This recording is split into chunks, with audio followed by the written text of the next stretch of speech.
Magic Detective, starring the world's greatest magician, Blackstone. Tonight he tells you the inside story of The Ghost That Trapped the Killer. And right after tonight's story, Blackstone will explain tricks that you yourself can perform.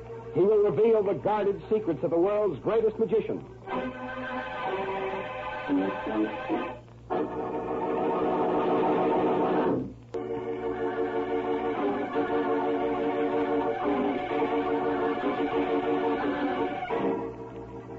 now to Blackstone's magical studio. What a singular place it is. But wait a moment. I'd like you to meet Blackstone himself. Good evening. I see that you're admiring my new cabinet. Yes, that's right, Blackstone. I was just going to mention those unusual bottles on that shelf. That's interesting because the two go together. I'll tell you about them in a moment, but first let me introduce my leading lady, Miss Rhoda Brent. How do you do? Oh, good evening, Miss Brant. Do you disappear from that cabinet? Oh, no, that's a ghost cabinet. You mean there's a ghost in it? There will be.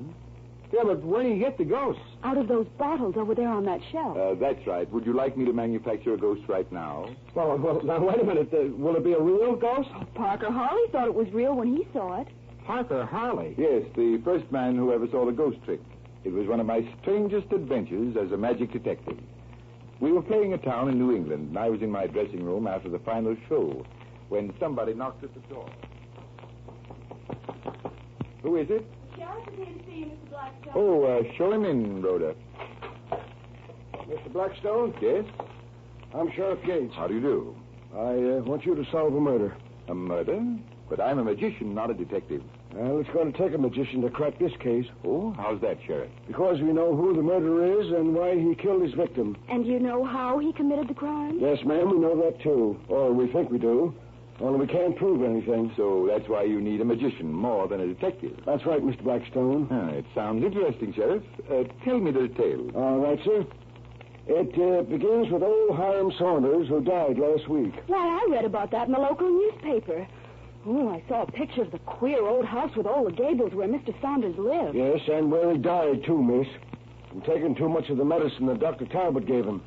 Only it wasn't Doc Talbot's fault. Then whose fault was it, Sheriff? Well, I'm blaming Parker Harley, the caretaker. He could have given Mr. Saunders an overdose of that medicine as easy as you make people vanish, Mr. Blackstone. Oh, thanks for the compliment, Sheriff. But if Parker is the murderer, what was his motive? Money, that's one. Oh, but the newspaper said that Mr. Saunders died penniless. Well, that's what we thought, miss, until we opened the old cabinet up in his bedroom. Inside, we found a tin cash box with $5,000 in it. But if Parker was after the money, why didn't he steal it? Because he didn't need to. Turned out that the old gentleman had left everything in his will to Parker Harley. Oh, then all Parker has to do is to go to the house and find the money. That's right, miss. Perhaps he already has taken it. No, not yet, Mr. Blackstone. Right now, Parker's at the lawyer's office claiming some of Saunders' personal belongings. And is the key to the cabinet among them? That's right, miss. Parker won't waste no time using it either. Then we'd better start for the old house right now. Good. I got my car outside so we can get there ahead of Parker.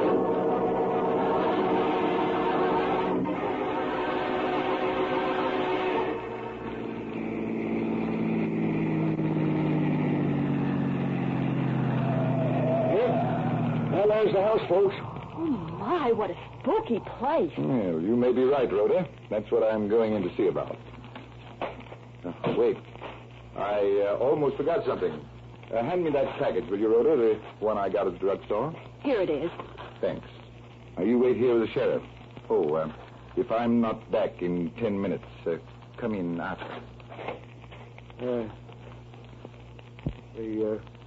What did Mr. Blackstone say he was going to see about? Why, ghosts, I guess. He didn't say nothing about ghosts. Yes, in a way he did. When I said the place was spooky, he said that maybe I was right. Yeah, well, what would he be haunting the house with? Oh, Saunders' ghost, Sheriff. Oh. He was murdered, wasn't he? Yeah, so he was. And if there are ghosts, they're usually those of murdered people, aren't they? See, miss, that's right. And they often guard money, so I've heard. Well, Sheriff, there you are. Huh? Don't do that. What is it, miss? That light. Yeah. In the window of the room upstairs. That's Saunders' window. The room where he died. Oh, it's only a flashlight. Oh, drat it, then it's Parker. He got here ahead of us. No, it's Blackstone, Sheriff.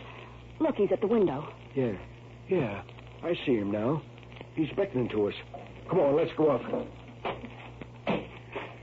Oh, it gives me the shivers. Yeah, well, that's because it's chilly out here.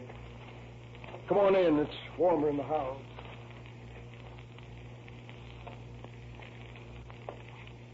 Come in, Sheriff. I set the trap for Parker. A trap? I don't see any trap. Well, you're not supposed to see it. Wait. I just heard something. So did I. Sounded like the front door. Turn off that flashlight, Sheriff. And listen. Yeah. Somebody coming up the stairs. Sounds weird in all this darkness. Hey, it's Parker. Now, look, we don't want him to find us. He won't find us. Move back here in the alcove, Sheriff. Yeah.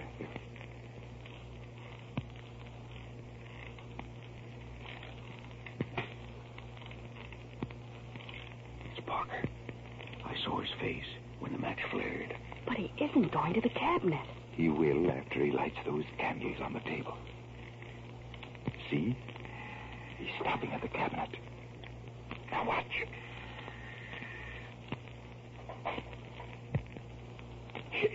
He's found the tin box. Look, he's putting it on the table. Look at the cabinet. The door is closing. Oh, shucks, that's nothing, miss. Just the kind that don't stay open, that's all. But there's something coming from it. Quiet. You don't want to disturb Parker or the ghost. Yeah, ghost. What ghost? Saunders' ghost, Sheriff. Don't you see it, Sheriff? Coming from the cabinet. Yeah, it is a ghost. Creeping out like a great big hand. Bigger than a hand, Sheriff. As big as a pair of arms. It's creeping closer to Parker. Now, it's as big as he is. Even bigger. And you can see right through it. Like a Like a ghost, Rhoda. Quiet now. There's Parker turning around toward the cabinet. No, go away. Go away. I need the money. I don't want it. I don't want it. The ghost has got him. It's spreading all around him like it was a fog. Here's your box. Take your box. Now, you let me go. Let me go. Now, That was the time to grab Parker. Only it can't because the ghost already has him. I confess I murdered you, I'm sorry. You hear that? He's going to confess. He has confessed, Sheriff. I murdered you, son. This is for your money. Only now you let me go. Just let me go. Look, the ghost is You saying. can take Parker now, Sheriff. All right, come along, Parker. You killed old Saunders. Yes, I killed him. I killed Saunders, and his ghost came back. You'd better stick to that confession, Parker, unless you want the ghost to follow you. I will, sir. I'll tell everything. Everything I know, everything I do. He got me away. Glad to oblige you, Parker. I got a nice jail cell for you without ghosts.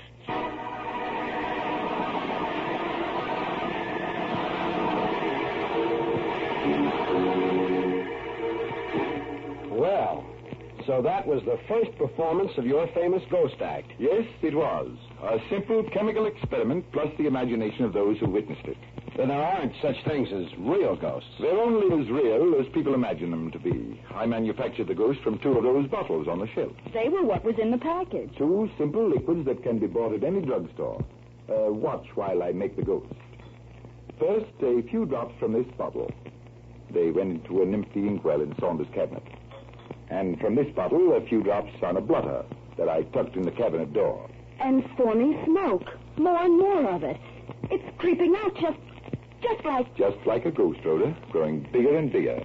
Like the fear that gripped Parker Harley when he turned round and saw it. Well, it's most amazing to think that a ghost could be produced so simply and so easily. Not at all. I'll show you something quite as wonderful that could be done anywhere. While we're trying it, our listening audience can try it too. First, I need a nickel. Oh, there you are, Blackstone. And next, a drinking glass. I'll get one. Good. Now, a paper match. While I light it and blow it out, I want you to balance the nickel on the table. Balance the nickel. That's it. Well, it sounds pretty difficult, but... Oh, no. Oh, it's easy. There you are. It's standing. Now, bend the match a little and place it on the balanced nickel. Set it carefully. Ah, that's right. The bent match is resting on the balanced nickel. And what comes next? This does, the drinking glass. Thanks, Rhoda. Set it upside down over the nickel and the match carefully. Like this? Good. And now, do you think you could remove the match from the nickel without lifting the glass? Oh, gosh, if I could, it would be magic. Or ghost. Yes, it does look as though only a spook could manage it, but the trick's very easy. We need just one thing more. A magic wand? No, something much more simple. Something you have in your pocket right now. And I'll be back in a moment to tell you what it is.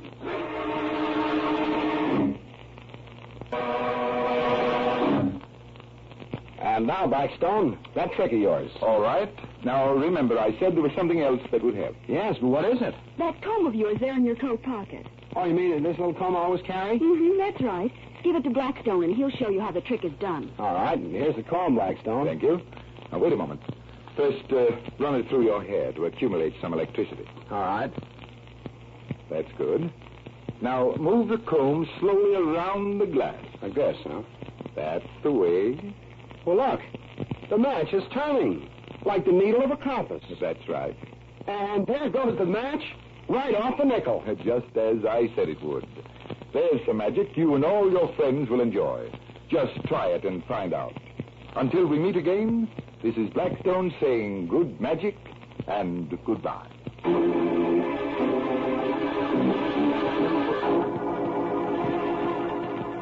Be with us the next time when Blackstone, the world's greatest magician, tells us the story of the reluctant buzzsaw and explains more tricks that you yourself can perform. Listen again to The Magic Detective with Blackstone, the world's greatest magician.